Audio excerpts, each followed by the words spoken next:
Natividad de San Juan Bautista. Sermones de San Antonio de Padua. 1. En aquel tiempo, para Isabel se cumplió el tiempo del parto y dio a luz un hijo. En este evangelio se destacan dos eventos: el nacimiento del precursor y la imposición del nombre. El nacimiento del precursor. 2. Para Isabel se cumplió el tiempo del parto y dio a luz un hijo. La bienaventurada María permaneció 3 meses en casa de Zacarías, asistiendo a la cuñada hasta que dio a luz. Se lee en el libro de los justos que la bienaventurada María levantó de la tierra a Juan recién nacido, Pedro Comestor.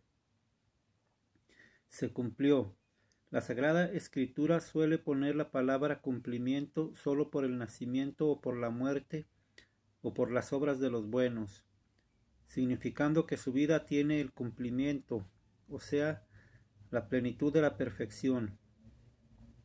Por ejemplo, se cumplieron para María los días de su parto. Abraham murió lleno de días. En cambio, los días del impío son inútiles y vacíos. Para Isabel, pues, se cumplió el tiempo del parto.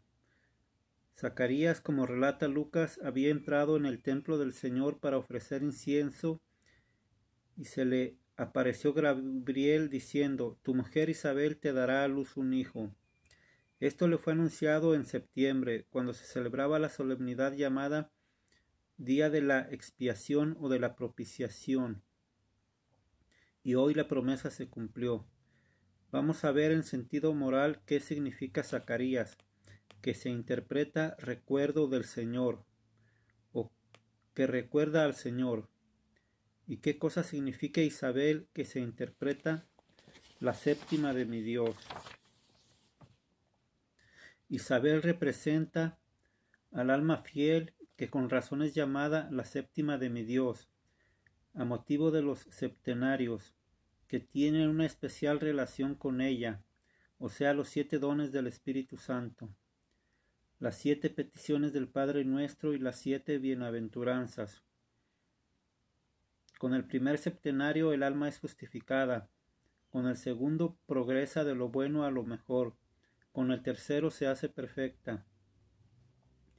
O también es llamada séptima, o sea, séptimo día, el sábado, el reposo, porque en ella reposa Dios, cuando ella se abstiene de toda obra servil. El alma del justo es sede de la sabiduría, Gregorio. En la paz, o sea, en el alma pacífica está su morada, Salmo 75:3. De este sábado dice Isaías: te llamarás sábado de delicias, día santo y glorioso del Señor, 58:13. Día saturado de delicias. Las delicias son, por cierto, los 3 mencionados septenarios, en los que el alma se alimenta para hacer un sábado de delicias, lleno de santidad de vida y de gloria de la conciencia. Isabel concibió de Zacarías, dice el Salmo: me recordé de Dios y me llené de gozo, me ejercité en la meditación y mi espíritu desfalleció, 76:4. La mujer concibe en el placer, así el alma en el recuerdo del Señor concibe con gran deleite. Dice el Salmo: en el camino de tus testimonios, o sea, de tus martirios y de tu pasión, me gocé más que de toda riqueza, 118:14. La corona de espinas, la cruz, los clavos, la lanza, todos los demás martirios de Cristo constituyen la delicia del justo, el cual halla en ellos más consolación que en todas las riquezas de este mundo. Por eso dice: me recordé de Dios y me alegré. Y de esta consolación proceden 2 efectos: la práctica de las obras de caridad y el debilitamiento en el espíritu de confianza en sí mismo, o también los 2 efectos de los que habla el Salmo: mi carne y mi corazón desfallecen, o sea, la tentación de la carne y la soberbia del corazón. Pero tú eres el Dios de mi corazón y mi tesoro para siempre, 72:26, para concebir de él y para parir al Hijo de la vida eterna. Observa que Isabel concibió en el mes séptimo, o sea, en septiembre, y dio a luz en el mes de junio. Así el alma concibe en el día séptimo, el sábado, en el reposo y con la devoción de la mente, y en el mes de junio, llamado en hebreo Sivan, que se interpreta don justo, da a luz al Hijo, o sea, la obra buena. En efecto, da a luz, por así decir, en la santidad de las obras, el don de la gracia que concibió en su mente. 4. Para Isabel cumplió el tiempo del parto y dio a luz un hijo. Los vecinos y los parientes oyeron que el Señor había exaltado en ella su misericordia y se alegraron con ella. La glosa escribe: el parto de los santos, o sea, su nacimiento, implica para todos gran alegría porque ellos son una riqueza común, o sea, los santos nacen para bien de todos. La justicia, o sea, la santidad, es una virtud social, ventajosa para toda la comunidad. En el nacimiento del justo se adelanta un indicio de la vida futura, y en la anticipada alegría de los vecinos se indica la gracia de la futura virtud. En sentido moral, los vecinos son los ángeles, los parientes son los justos, que se complacen con el alma que da a luz obras buenas. Dice Gabriel: y muchos se regocijarán de su nacimiento. Será grande delante del Señor, no beberá vino ni bebida embriagante. De veras se alegrarán muchos porque se alegrará Cristo. Se alegrará el ángel y se alegrará el prójimo. Se alegrará Cristo, como dice Lucas, cuando encuentra la oveja la carga sobre sus hombros lleno de gozo. Dice la glosa: los hombros de Cristo son los brazos de la cruz. Allí cargó mis pecados y en el cuello de ese noble patíbulo reposó. Se alegra el ángel. Les digo que hay gran gozo delante de los ángeles de Dios por un solo pecador que se arrepiente. Y la glosa explica: los ángeles, seres inteligentes, gozan que el hombre se reconcilie con ellos, y esto nos estimula a la honestidad y a que hagamos lo que les es agradable a esos mensajeros celestiales cuya protección debemos desear y cuya ofensa debemos temer. Se alegrará el prójimo, como se expresa el apóstol en la segunda carta a los Corintios. Gozo de su tristeza porque ella los impulsó a la penitencia. 7:9. Él será magno, o sea, grande. En latín magno se refiere al ánimo y grande al cuerpo. Si tu obra es pequeña a tus ojos, será magna, grande delante del Señor. Decía Juan el Bautista: es necesario que Él crezca y que yo disminuya. Cuando tú te haces pequeño con la humildad, crece en ti la gracia por la fortaleza de tu ánimo. Grande delante del Señor, no delante de los hombres, que engañan y se engañan y que llaman mal al bien y bien al mal. Cuanto es el hombre delante de Dios, tanto vale y no más. Si quieres consagrar tu obra buena al Señor, cuídate de beber el vino de la vanagloria u otra bebida embriagante de una desconveniente alegría. El Señor ordena a Aarón: tú y tus hijos no beban vino ni otra bebida embriagante cuando entren en la tienda de reunión, para que no mueran. El hombre o la mujer, cuando hacen voto de santificarse y quieren consagrarse a Dios, se abstendrán de vino y de toda bebida embriagante. Números 6, 2-3. El que desea que su obra sea consagrada al Señor y sea recibida en la tienda de Jerusalén celestial, cuídese de la embriaguez de la vanagloria y de la desconveniente alegría. Amén. La imposición del nombre. 5. Sucedió que al octavo día vinieron para circuncidar al niño. Lucas 1:59.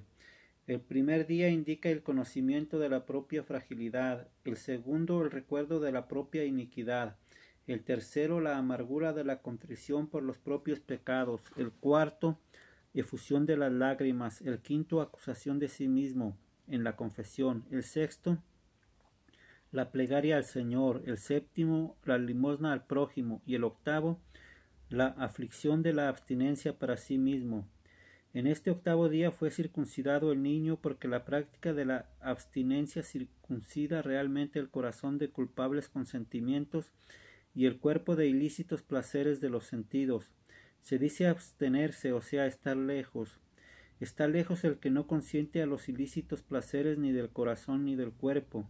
Se lee en Génesis que los ángeles dijeron a Lot: no te detengas en toda esta región ni en los alrededores, sino sálvate a ti mismo en el monte, no sea que tú también perezcas.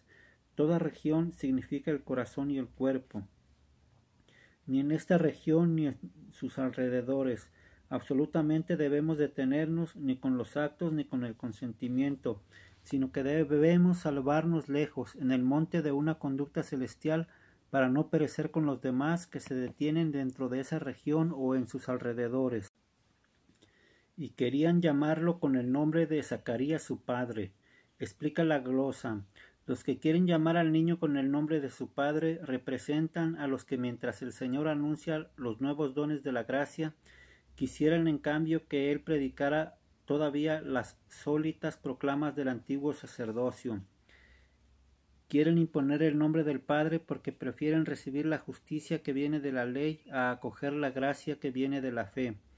Lo mismo hacen hoy los malos parientes y vecinos, que al hijo de un usurero quieren imponerle el nombre del Padre y con ello le enseñan a imitar la maldad, la rapiña y la usura del Padre. Sin embargo, oigamos lo que la madre responde: de ninguna manera, sino que se llamará Juan. A través del espíritu profético aprende lo que no aprendió del marido. En efecto, no podía ignorar el nombre del precursor que el ángel había revelado a Zacarías, aquella que había reconocido a Cristo en el seno de su madre. Lucas 1:13. Juan se interpreta gracia de Dios porque fue el precursor de la gracia, o también inicio del bautismo, por el cual se infunde la gracia. El alma fiel quiere que su obra sea llamada gracia porque con la gracia la cumple y con la gracia quiere conservarla. Y dice con el apóstol: por gracia de Dios soy lo que soy, y su gracia no fue vana en mí. 1 Corintios 15:10.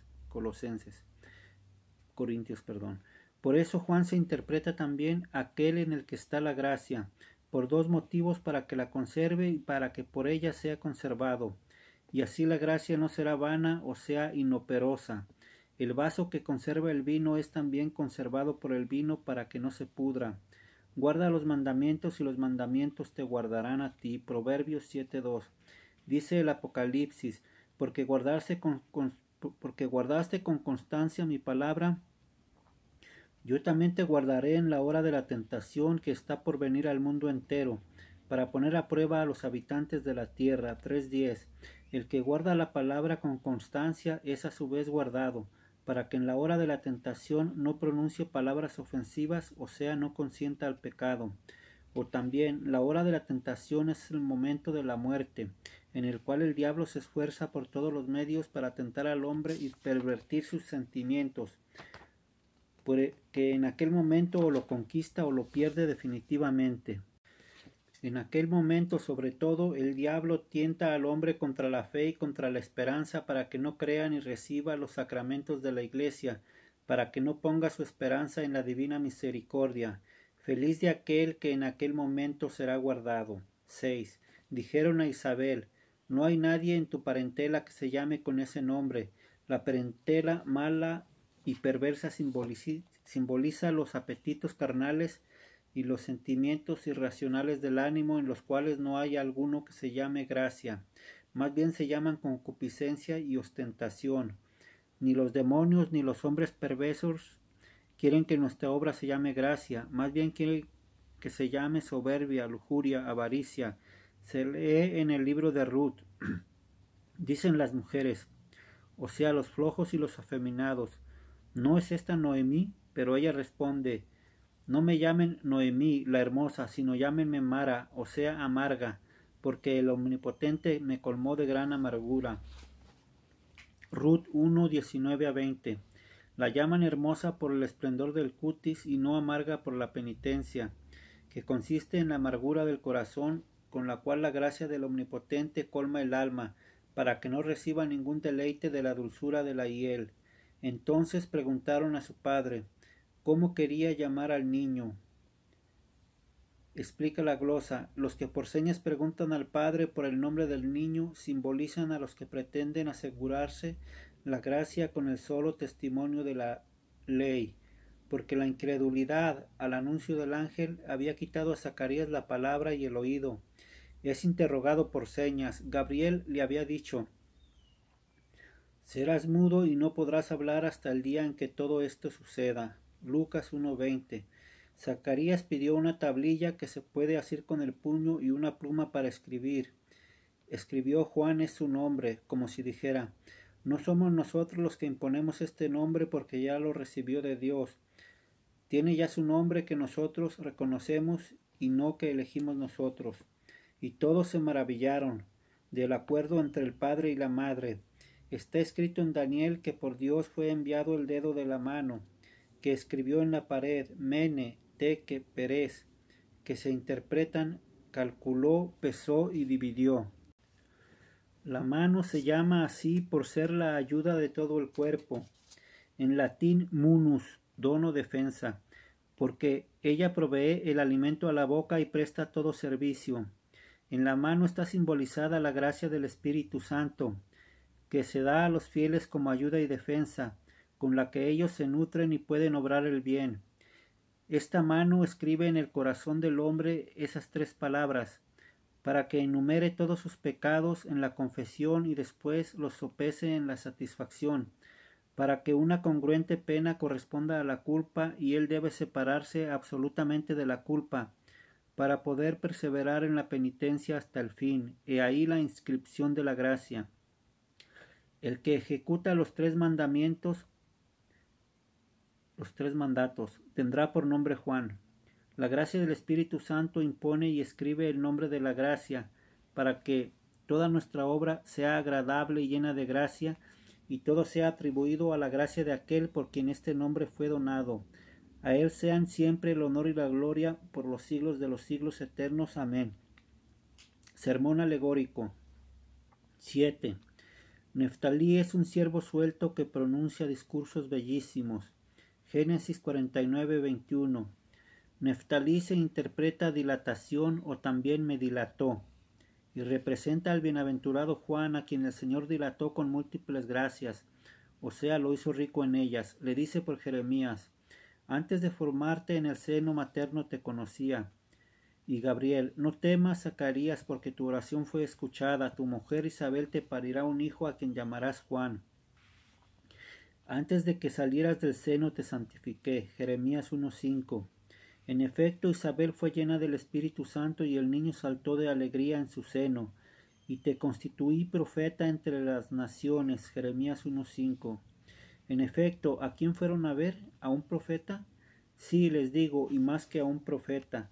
Juan es llamado siervo suelto, o sea, ágil y veloz, que atraviesa lugares espinosos y escabrosos e incrementa la carrera con los saltos. Así el bienaventurado Juan pasó por encima de las riquezas, simbolizadas en las espinas, y por encima de los placeres de la carne, simbolizados en la escabrosidad de la tierra. De él se canta.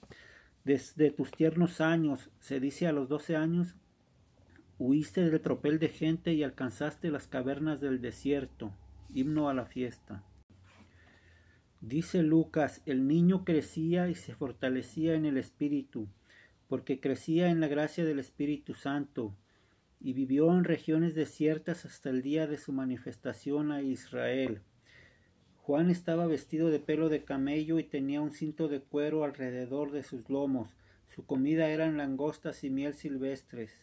Comenta la glosa, se alaba la rusticidad del vestido y del alimento, mientras se reprueba la práctica del rico que se vestía de púrpura y de lino fino y banqueteaba espléndidamente cada día. Lucas 16:19.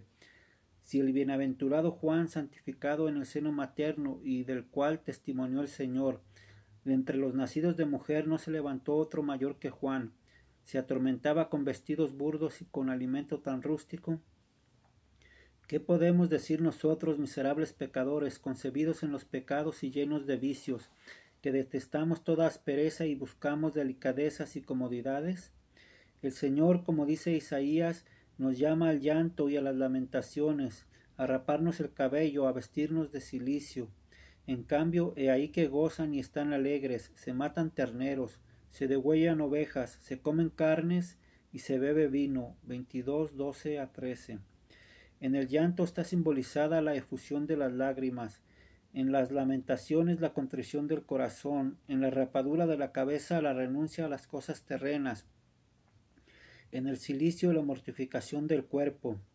A esto nos invita el bienaventurado Juan con el ejemplo de su vida y con la palabra de su predicación, y por esto 8. Y pronuncia bellísimos discursos. Dijo Juan: hagan penitencia porque el reino de los cielos está cerca. Y de nuevo: yo soy una voz que clama en el desierto, preparen los caminos del Señor, enderecen sus senderos. Estos son los discursos bellísimos porque la penitencia hermosea el alma. Se lee en el cuarto libro de los Reyes. El leproso Naamán descendió al río Jordán y se lavó 7 veces según la orden de Eliseo, y su carne se volvió como carne de un niño y quedó limpia de la lepra. Así el pecador contaminado por la lepra del pecado debe descender, o sea, humillarse, y en el Jordán, en el río del juicio, o sea, con la penitencia bañada en lágrimas, debe lavar 7 veces, o sea, todo el tiempo de su vida, que se despliega en el giro de 7 años, o también porque se suele imponer al pecador una penitencia de 7 años, según la palabra de Eliseo, o sea, de Juan el Bautista: hagan penitencia. De este modo su alma recuperará la pureza de la inocencia bautismal que había recibido en la niñez. Además, observa que el bienaventurado Juan es llamado voz. La voz es aire. La voz es llamada así porque manifiesta la voluntad del ánimo. Juan nada tuvo de terreno, o sea, de terrenidad, sino que fue totalmente, por así decir, aéreo, porque vivía en familiaridad con las cosas del cielo. También es llamado voz porque era muy grácil por la severa abstinencia. Él que anunciaba la voluntad de Cristo, que gritaba en el desierto, o sea, desde el patíbulo: Padre, en tus manos encomiendo mi espíritu. O también como la voz precede la palabra, así él precedió a la palabra, o sea, al Hijo de Dios. Dice Job: ¿acaso sacarás tú a su tiempo al lucero? 38-32. Como el lucero, estrella de la mañana, anuncia el día, así el bienaventurado Juan anunció a Jesucristo, que es el día de la vida eterna. El que venga después de mí existía antes que yo. Juan 1:15, o sea, es superior a mí en dignidad. Sea él bendito por los siglos. Amén. Sermón moral 9. Neftalí es un siervo suelto. Se lee en Deuteronomio. Neftalí gozará de gran abundancia y será colmado con las bendiciones del Señor. Poseerá el mar y el mediodía. 33-23. Neftalí se interpreta convertido o extendido. Es figura del penitente que, convertido de su camino perverso, se extiende a las buenas obras. Dice el Señor a Jacob: te extenderás al occidente y al oriente, al norte y al sur. Génesis 28:14. En el occidente están simbolizadas las cosas caducas de este mundo, en el oriente el esplendor eterno, en el septentrión o aquilón la sugestión del diablo, y en el mediodía la caridad fraterna. El penitente se extiende al occidente, o sea, a las cosas caducas, para pisotearlas, al oriente para conquistarlo, al septentrión para resistir las sugestiones diabólicas y al mediodía para practicar la caridad fraterna. Presta atención, que pone primeramente el occidente y después el oriente, porque si antes no extiende su pie para pisotear las cosas temporales, no puede extender la mano para conquistar los bienes celestiales. Se pongan como en el ocaso ante las cosas temporales, para que nazcan después de las eternas. Este Neftalí goza de la abundancia de la gracia en el camino, o sea, en esta vida. Los valles abundarán de trigo. Salmo 64:14. O sea, los espíritus humildes abundarán de los dones de la gracia. Serán colmados con las bendiciones de la gloria en la patria. Vengan benditos de mi Padre a recibir el reino. Mateo 25:34. Mientras tanto, mientras está en el camino, es necesario que ante todo posea el mar, o sea, la amargura de la penitencia, y el mediodía, cuando resplandece el sol y calienta, o sea, la luz de la sabiduría con respecto a la contemplación de Dios, y el calor con respecto al amor del prójimo. Entonces de veras Neftalí es un siervo suelto. 10. Se lee en la historia natural que el ciervo aprende a correr con el ejercicio y suele saltar las matas espinosas y las anchas fosas. Cuando percibe los ladridos de los perros, dirige su camino con el viento a favor para alejar su olor. Tiene un oído finísimo cuando tiene las orejas erguidas, pero si las baja no oye nada. Cuando se siente enfermo come ramitas de olivo y así recupera la salud. Solino. Cuando una niebla o velo acomete sus ojos aspirando con las narices, extrae de las tinieblas de las cavernas una serpiente y la devora. Y cuando siente el ardor de su veneno, corre a una fuente y abrevándose y sumergiéndose cura la niebla de los ojos y a la vez se libera de todos los humores superfluos. Así el penitente o también el justo con la práctica de la devoción y de las buenas obras aprenden el rumbo de su conducta para correr en la justa dirección y sin cansarse hacia la meta de su celestial vocación. El apóstol aconseja a Timoteo: ejercítate en la piedad. 1 Timoteo 4:8. Se lee también en la historia natural que las abejas vuelan por los aires como por ejercicio. Después regresan a la colmena y se alimentan. Y ahí la piedad. Las abejas simbolizan a los justos que se ejercitan en el aire, o sea, en la contemplación de las cosas celestiales. Dice Job: el ave nace para volar. 5:7. Volaré y descansaré. Salmo 54:7. Después de semejante ejercicio regresan a sus colmenas, o sea, a la propia conciencia, y ahí se alimentan en el gozo y en la dulzura del espíritu.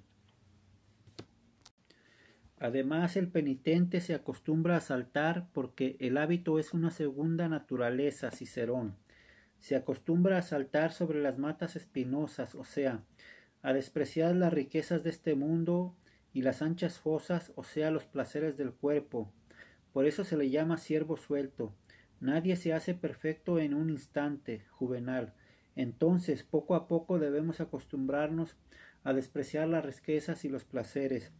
Una costumbre se elimina con otra costumbre. Ovidio. Y el filósofo dice: desaparecerán los vicios si se toma la costumbre de abandonarlos por algún tiempo. Séneca. Y también, el camino más corto para llegar a las riquezas es despreciar a las mismas riquezas. Séneca. Y de nuevo: soy un ser superior y nacido para cosas grandes, para hacerme esclavo de mi cuerpo. Séneca. Además, cuando el penitente percibe los ladridos de los perros, o sea, las sugestiones de los demonios, endereza sus acciones según la dirección del viento. Esto significa que en todas sus acciones debe hacerse guiar interior y exteriormente por la humildad. En el viento favorable está simbolizada la humildad, en el viento contrario la soberbia. Los apóstoles tenían el viento contrario y se cansaban mucho al remar. Marcos 6:48. El viento favorable se dice en latín secundus y suena casi como secus pedes, junto a los pies. María, la penitente humilde, se puso detrás junto a los pies del Señor y con sus lágrimas comenzó a bañarle los pies. O también secundus, favorable, deriva de secere, seguir, porque el penitente toma su cruz y sigue al crucificado. Al que así dirige sus caminos, su vida, el diablo jamás podrá sorprenderlo con su astucia y con su malicia. Con las orejas erguidas tiene un oído finísimo. Al oírme enseguida me obedecían. Salmo 17:45.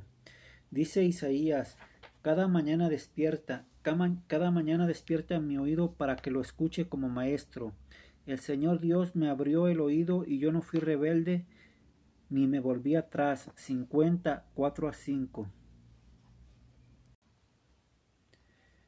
En el oído, en latín auris, de aureo, bebo, porque el oído bebe los sonidos, se designa la obediencia, la cual, si está atenta con la humildad y abierta con la devoción, beberá el sonido porque oirá al maestro, o sea, a Cristo o al prelado. No será rebelde a sus palabras ni se volverá atrás delante de sus palabras. Y presta atención que por 2 veces dice cada mañana, para indicar que la obediencia tiene que ser pronta y alegre. Dice la esposa del cantar: levantémonos de mañana para ir a las viñas, o sea, a las obras de la obediencia. El siervo, o sea, el penitente, al sentirse enfermo, o sea, al sentirse debilitado y oprimido por la tentación, como ramitas de olivo. El olivo simboliza la humanidad de Cristo, de la cual en el lagar de la cruz manó como aceite su sangre con la cual curó las llagas del herido.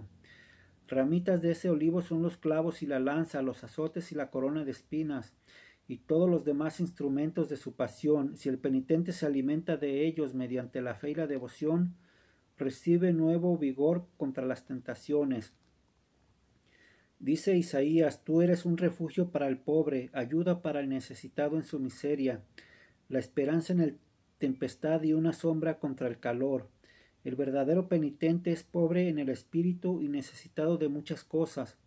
Para él Cristo, que se hizo obediente al Padre hasta la muerte, Filipenses 2:8, es fortaleza contra la prosperidad del mundo para que no lo exalte, refugio contra la adversidad del mundo para que no lo depriman, esperanza en el torbellino de las sugestiones diabólicas para que no lo trastornen, abrigo de sombra en el calor de la concupiscencia carnal para que no lo reduzca a cenizas. Asimismo, como el siervo anhela las fuentes de aguas, así el pecador arrepentido anhela la fuente de la confesión. Cuando percibe que su alma está afectada de ceguera por la sustracción de la gracia, con la aspiración de sus narices, o sea, con la contrición, arranca de la oscura caverna de la propia conciencia la serpiente, o sea, el pecado mortal. Se lee en el segundo libro de los Reyes: de sus narices subía el humo de su ira. Las narices del penitente simbolizan su aguda sensibilidad para captar el perfume del paraíso y el hedor del infierno, y para descubrir las astucias del diablo. De estas narices debe subir el humo, o sea, la contrición con lágrimas y el desdén contra sí mismo para hacer penitencia. De esta manera devora a la serpiente arrancada de su conciencia, porque en la amargura de su alma reflexiona atentamente y con ansia